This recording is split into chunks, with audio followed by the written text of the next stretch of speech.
Very good afternoon. I was supposed to be the first speaker, but I think his sequence has got a little messed up. Uh, Grateful to Commander 12 Corps for inviting me to speak at this prestigious forum.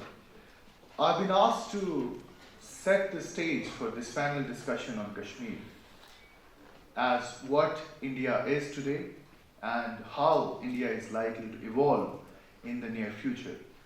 I'll be doing that by looking at the rise of ultra-nationalism in India, which is commonly called Hindutva or saffron terrorism. That Hindutva is a threat to regional security. It's no longer a matter of debate.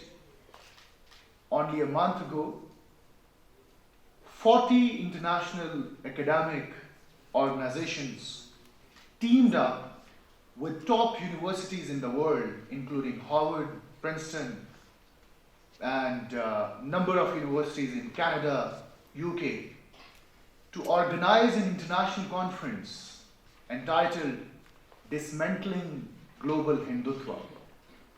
In that particular conference, speakers from different parts of the world with solid academic credentials, they discussed their research on how the rise of ultranationalism in India poses a threat not only to Indian society but also to South Asian region and the globe.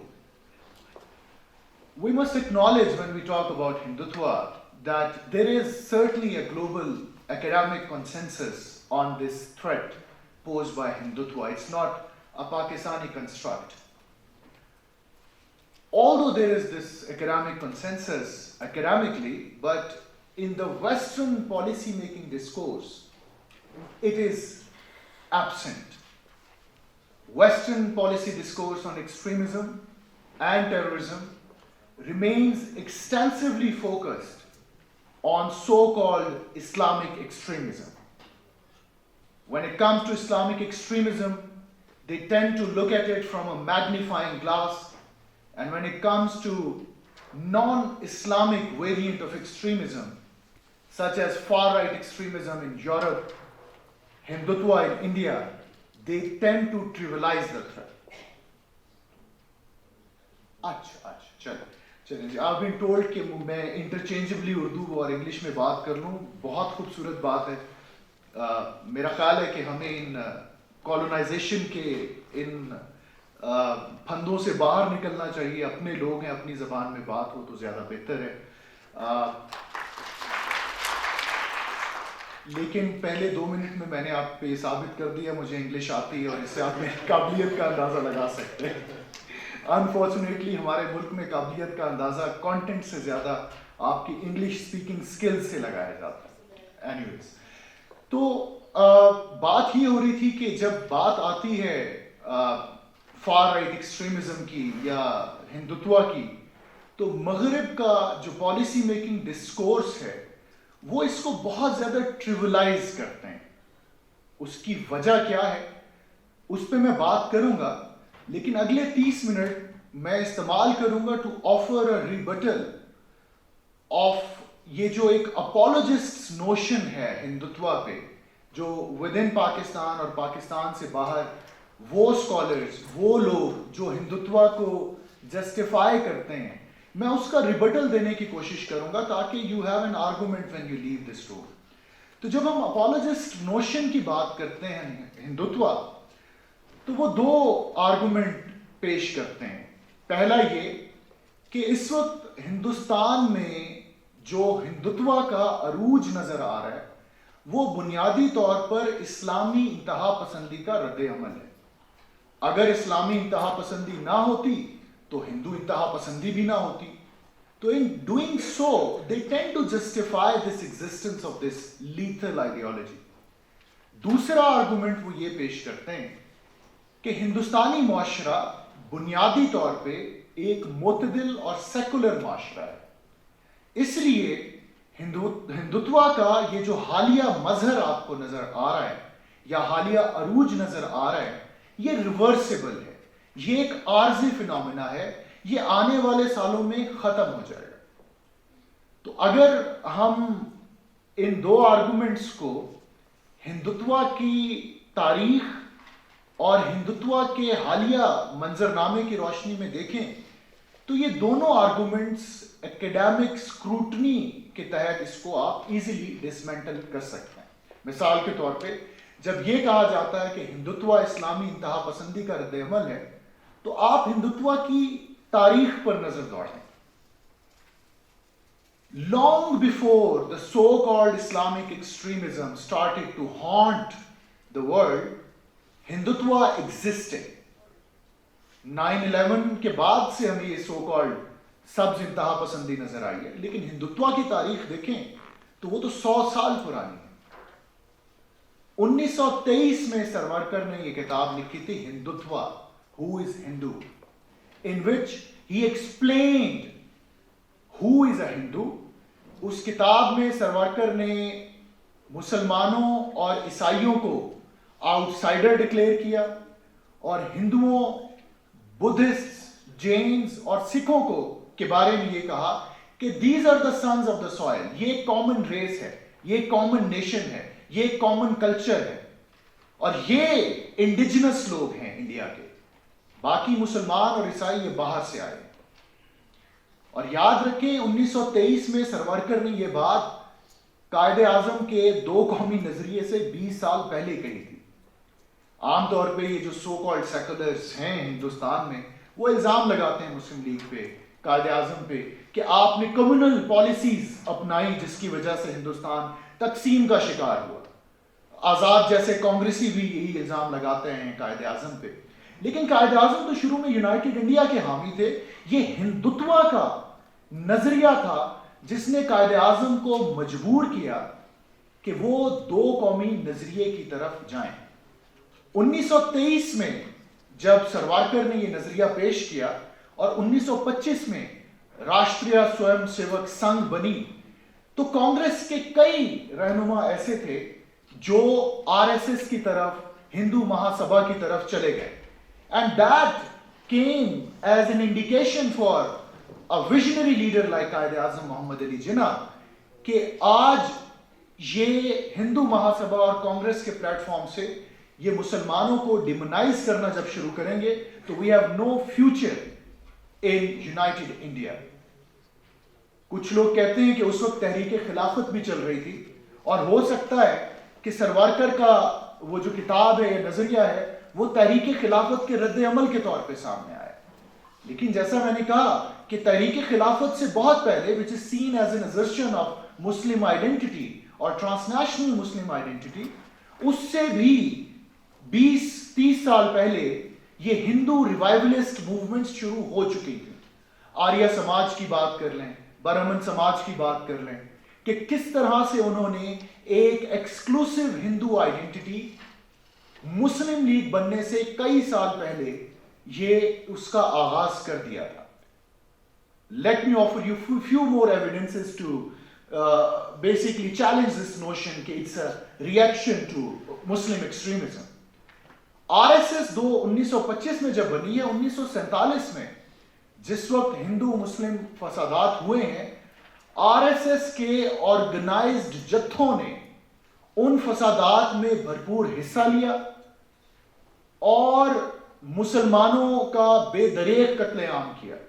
वो हैदराबाद की annexation हो या फिर कश्मीर में होने वाली पहली जंग आजादी, आरएसएस के मुनज्जम जत्थे उन फसादात का हिस्सा थे। तो मुस्लिम इंतहा पसंदी तो उस वक्त शायद कहीं मौजूद नहीं थी। सियासी हवाले से अगर बात की जाए, अगर टिपिकल टेररिस्ट डेफिनेशन या कॉन्टेक्स्ट में बात करें तो what was the high profile terrorist attack of 1948? It was the assassination of Mahatma Gandhi. और असैसिन कौन था? Nathuram Godse, who was a member of Rashtriya Swayamsevak संघ, आरएसएस। तो ये रिफ्ट, ये एंटिटी पहले से मौजूद रही है हिंदुस्तान में, और ये हिंदुत्व की आइडियोलॉजी थी जिसने मुस्लिम लीगी कायदीन को मजबूर किया था ये सोचने पर कि एक यूनाइटेड इंडिया में मुसलमानों का मुस्तकबिल को ताबनाक नहीं है। और वक्त ने यह दुरुस्त साबित भी कर दिया है कि 1925 में बनने वाली एक ऑर्गेनाइजेशन जो कि फ्रिंज पे थी इंडियन सोसाइटी के, वो आज कौमी धारे का हिस्सा बन चुकी है। ना सिर्फ कौमी धारे का हिस्सा बनी है, बल्कि 2 दफा थंपिंग मेजॉरिटी के साथ हुकूमत बना चुकी है।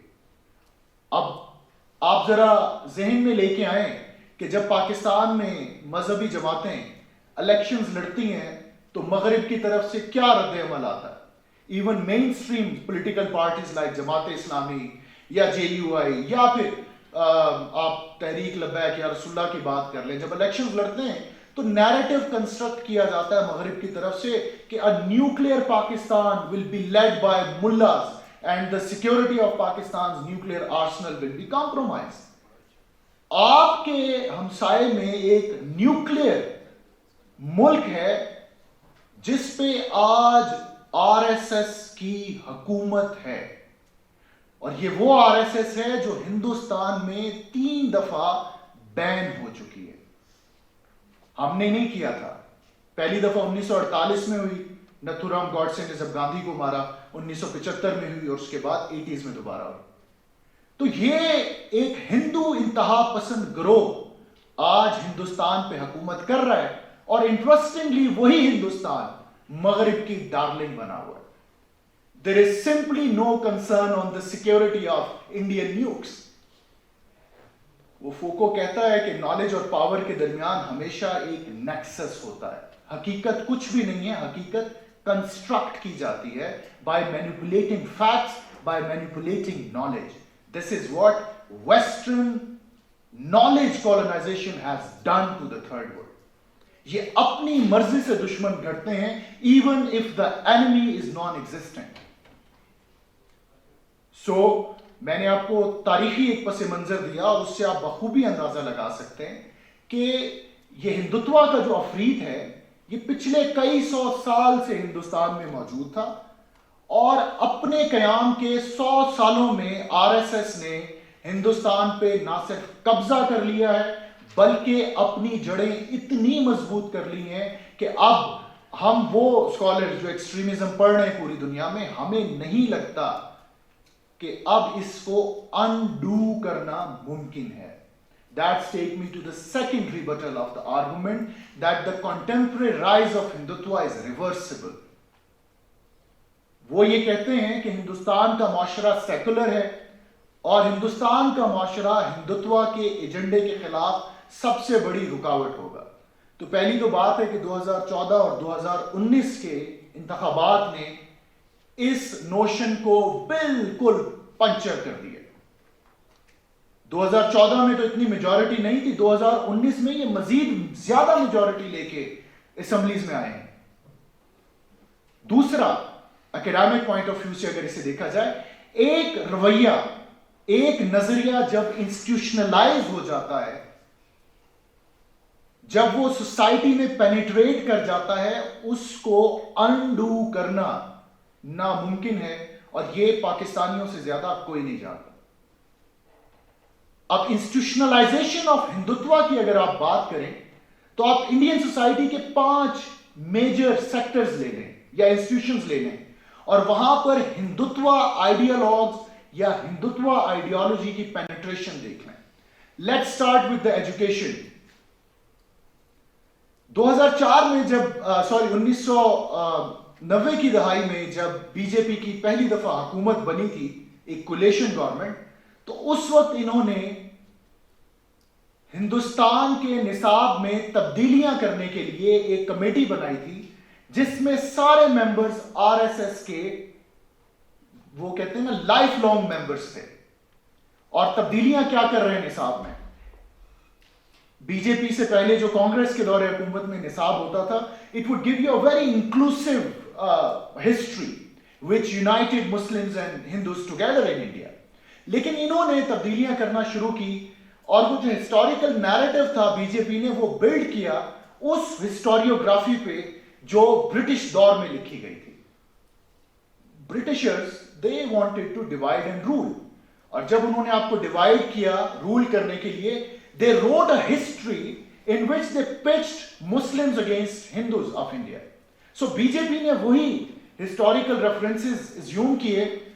मिसाल के तौर पे अकबर को प्रोजेक्ट किया जाता था हिंदुस्तानी निसाब में as a symbol of secularism, as a symbol of inclusivity. लेकिन बीजेपी के दौर में अकबर को डिमोनाइज किया गया कि एक मुगल था, लूटर था, they were looters, plunderers, invaders. Interestingly, Hindutva discourse remains silent on British loot and plunder of subcontinent. अब अगर आप मुस्लिम रूल को ब्रिटिश colonial रूल से कंपेयर करें, the Muslim rule of India starting in the 9th or 10th century was far more banjant, far more people friendly than what we have seen during the 300 years of the British colonial regime. Shashi Tharoor ने अपनी किताब में लिखा है कि जिस वक्त Britishers यहां आए हैं 16वीं सदी में, India produced the 25% of global GDP, and when they left in 1947 it was shrunk to mere 3%. कहा जाता है कि यूरोप का पूरा industrial revolution was based on the raw material, on the loot and plunder that they committed in subcontinent. But unfortunately or interestingly, Hindutva ideologues, they are silent there. How the British colonizers have plundered this part of the world, लेकिन मुसलमान उनको colonizers नजर आते हैं, invaders नजर आते हैं. Interestingly, ये वही मुसलमान है कि जब ये यहाँ पे आए, इन्होंने invasions की, ये यहाँ की दौलत लेके भागे नहीं थे. They settled here. इनकी नस्लें यहां रही, इन्होंने यहां का पैसा यहां लगाया, अनलाइक द यूरोपियंस. लेकिन ये एक ऐसा हिस्टोरिक फैक्ट है जिसको मैनिपुलेट किया जा रहा है. और ये तब्दीलियां आपको हिंदुस्तान के निसाब में 90s से नजर आ रही हैं, और 2014 के बाद तो इसमें बहुत ज्यादा आपको इंटेंसिटी नजर आती है, क्योंकि अब भी इस वक्त एक टॉप सुप्रीम कमेटी काम कर रही है बीजेपी ने, जिसे फॉर्म किया. सारे आरएसएस के मेंबर्स हैं, वो इंडिया की हिस्ट्री से लेके जो इर्तिका का नजरिया है उसको भी चैलेंज कर रहे हैं. अब इर्तिका के नजरिए पे हिंदुत्व क्या कहती है, इंटरेस्टिंगली जो किताब, और ये टेक्स्ट बुक में लेके आ रहे हैं, that's the height of nonsense. Irtika का नजरिया हिंदुत्व ये बयान करती है कि खुदा ने जब इंसानियत क्रिएट करने का सोचा तो मट्टी बनाई और मट्टी ज्यादा जल गई. That's how the Negroes were created. Second time God tried again, तो मट्टी कच्ची रह गई. That's how the white race was created. Third time, जब खुदा को नाउज़ुबिल्लाह काम आ गया, तो that's how the Hindu race was created. और ये टेक्स्ट बुक का हिस्सा बन गई. That's about education. Now look at the science institution. Indian Congress of Science is the largest gathering. जब मेरे पास 5 मिनट रह जाए मुझे बता दीजिएगा ताकि मैं रैप अप कर लूं. Indian Congress of Science is the largest gathering of Indian scientists working since last many decades. Interestingly, Modi के दौरे हुकूमत आने के बाद, the kind of discourse that is taking place in Indian Science Congress, that's interesting. They are even manipulating and subverting science to promote हिंदुत्वा's ideology. मिसाल के तौर पे 2015 में एक पेपर प्रेजेंट हुआ था जिसमें आरएसएस का एक साइंस विंग है, प्रॉपर साइंस विंग है, उनके एक साइंटिस्ट ने ये क्लेम किया था that in ancient India we were able to invent flying jets जो गधे के पेशाब से उड़ते थे.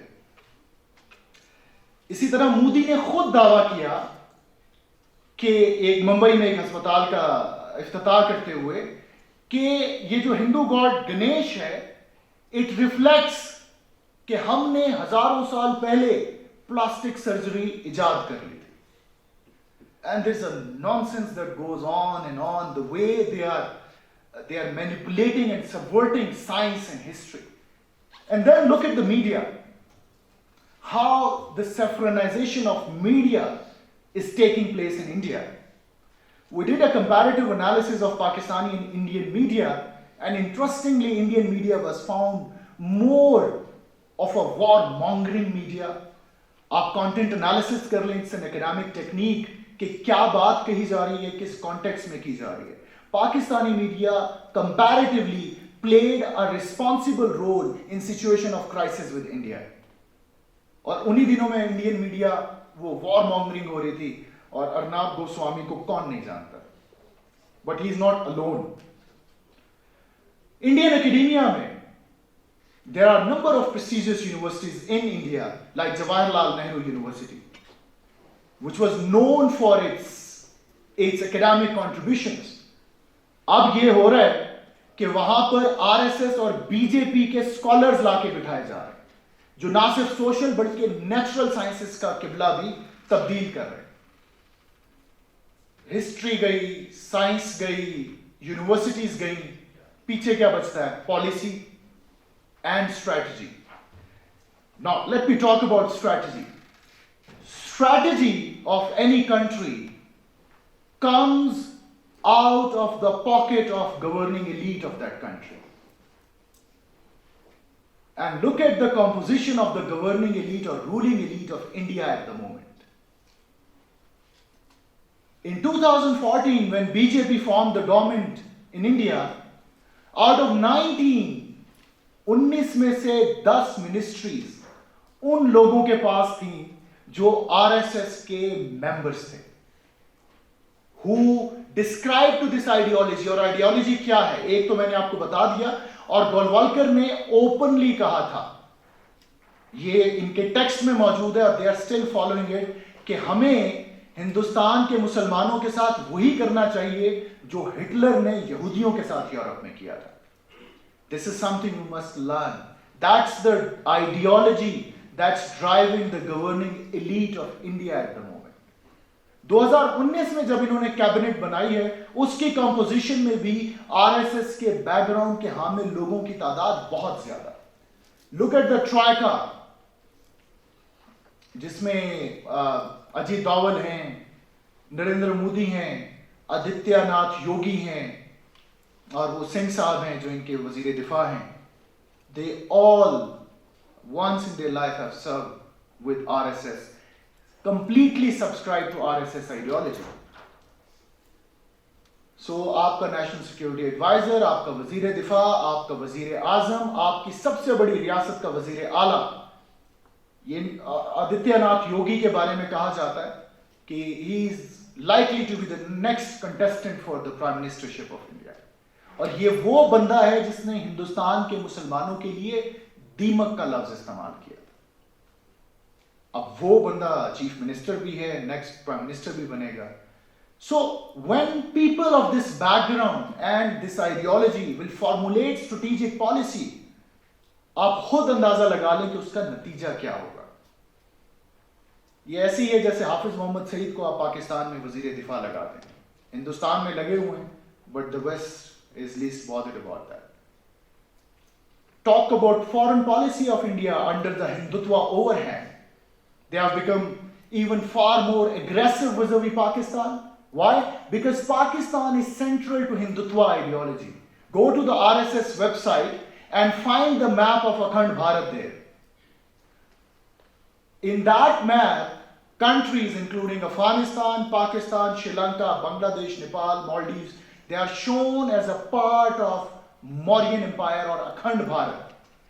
That is something that RSS still strives for. कि हमारा मकसद अखंड भारत का कयाम है और ये मुल्क सारे या तो हिंदुस्तान का हिस्सा बनेंगे या हमारे एक्सक्लूसिव स्फीयर ऑफ इन्फ्लुएंस में होंगे. इस पे भी एक डिबेट है हिंदू राष्ट्र की और अखंड भारत की, वो हम Q&A में डिस्कस कर सकते हैं. Pakistan is central to their ideology because Pakistan को वो कहते हैं कि ये हमारी जो पुण्य भूमि है उसके सीने में एक खंजर की तरह है. पुण्य भूमि कहती है फादरलैंड को. मदरलैंड का कॉन्सेप्ट नहीं है हिंदुत्व में, फादरलैंड का कॉन्सेप्ट है जैसा कि नाज़ीज़ में था. और to either annex Pakistan or to bring it under the exclusive control of India, that's a stated objective of likes of Mohan Bhagat. इसीलिए आप देखते हैं कि ये एग्रेशन बहुत ज्यादा आ गई है बीजेपी के आने के बाद. कांग्रेस के दौर में कभी आप एंगेज करते थे, फिर पीछे हो जाते थे, लेकिन एंगेजमेंट कहीं ना कहीं चल रही होती थी दोनों मुल्कों के दरमियान. अभी completely there is an iron curtain between the two countries. It's not only Pakistan. Sir, how much time do I have? All right. Talk about Nepal. This Hindutva ideology also impinges upon the foreign policy of India vis-a-vis Nepal. Kaise? If you look at this concept of Akhand Bharat, Nepal uska hissa tha. Or until 2006 or 7, Nepal was the only Hindu nation in the world, officially declared Hindu nation in the world, ruled by a king who was seen by Hindus as भगवान विष्णु का अवतार. King ज्ञानद्रा जो थे नेपाल के, उनके बारे में कहा जाता था हिंदुत्व आइडियोलॉग्स में कि ये भगवान विष्णु का अवतार हैं, और जब हम अखंड भारत की तरफ सफर शुरू करेंगे तो Nepal will be the first base station of our expansion in the entire South Asian region. Why? Because India is officially not a Hindu state. Officially it's still a secular republic, at least theoretically. So 2006-7 में ये हुआ, वहाँ एक democratic इनकलाब आया, बादशाह को घर भेज दिया गया, डेमोक्रेटिक ट्रांजिशन शुरू हुई, और so much so about world's largest democracy, Nepal की डेमोक्रेटिक ट्रांजिशन में जो सबसे ज्यादा रोड़े अटकाए गए वो हिंदुस्तान की तरफ से थे, बीजेपी की हुकूमत की तरफ से. Why? It was a major ideological shock for BJP that the only Hindu republic of the world was undone.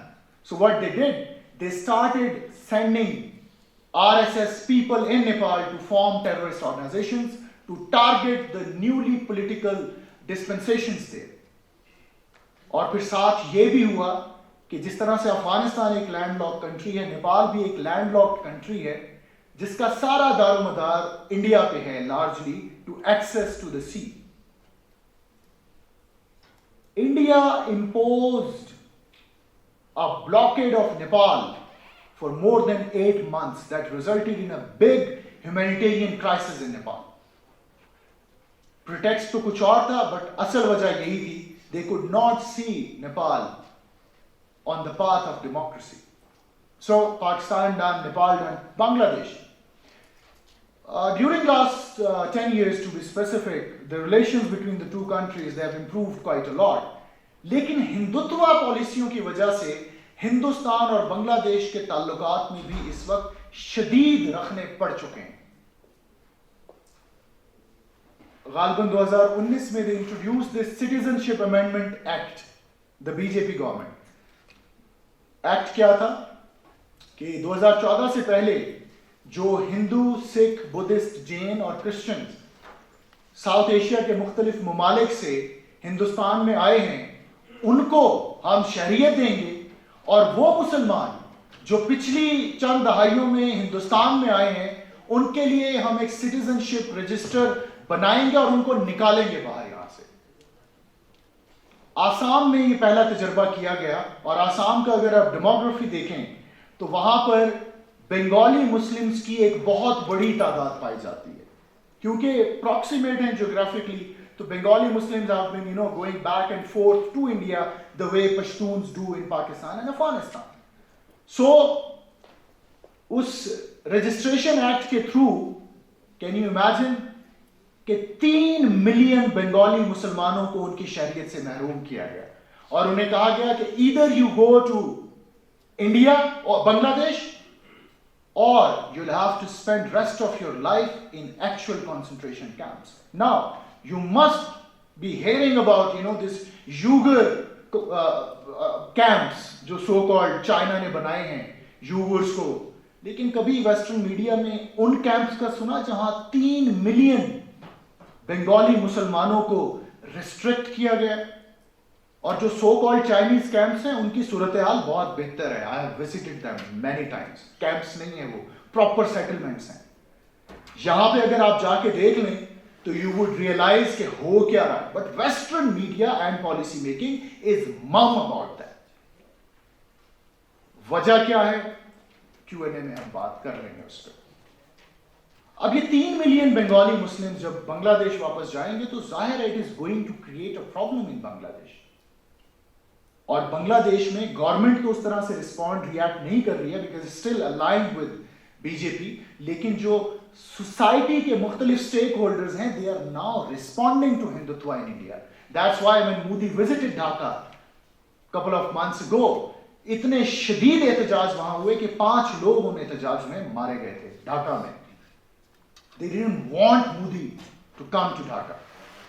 So Bangladesh के साथ, नेपाल के साथ, पाकिस्तान के साथ, it's the ideology that's now shaping. अब, why should we be bothered? Like I said, we must be paying attention to that. और कश्मीर पे जब उनसे बात करेंगे मास्टर मसूद, तो यकीनन हम ये जानेंगे कि ये जो revocation 370 की और 35A की, that was also a long-standing demand of Hindutva ideologues. जो पिछली कई दहाइयों से ये कोशिश कर रहे थे और 2019 में आके इन्होंने ये कर लिया। So their domestic and foreign policy is not driven by rational considerations but by a divisive, destructive ideology called Hindutva. क्या इसको रिवर्स किया जा सकता है? Finally, look at the penetration of this ideology in Indian society. In 2017, a survey was conducted by Premji University in India, in 12 states of India, to see whether people are receptive to Hindutva ideology. A dominant majority of Indians subscribe to BJP's Hindutva agenda, and they said कि इनके जो political, social, foreign जो भी इनके views हैं, they are all right, and we perfectly and we fully support them. A recent survey has been done in India only 6 months ago. In that survey, more than 60% Hindus stated that beef eaters must be punished. More than 60% Hindus, they doubted patriotism among Indian Muslims. And the story goes on. You talk any tenet of BJP's ideology, a majority of Indians, they subscribe to that. तो जब एक रवैया माशरे में इतना penetrate कर जाए, क्या उसको रिवर्स करना मुमकिन है? अपनी तारीख को देख लें। 70s में हमने इस्लामाइजेशन का सफर शुरू किया था, कम 80s एंड 90s एंड 2000, 3 दहाइयां लगी तब जाके अभी वो रिवर्स हुआ है थोड़ा बहुत। अब भी I have my doubts about that. Institutionally उसको यहां पे किया गया था for number of course considerations. So हमसे ज्यादा कोई नहीं जानता है कि जब एक मर्तबा किसी मजहबी इंतहा पसंद को ताकत का नशा लग जाए तो वो मर सकता है, मार सकता है, वो ताकत को नहीं छोड़ सकता। So to conclude, I would say that the both notions of apologists do not stand the test of academic scrutiny. Number one, that Hindutva is a reaction to Muslim extremism. Number two, it's a reversible phenomenon. It's not reversible, it's institutionalized in India, and we in Pakistan must be prepared with a Saffronized India for decades to come. Thank you very much.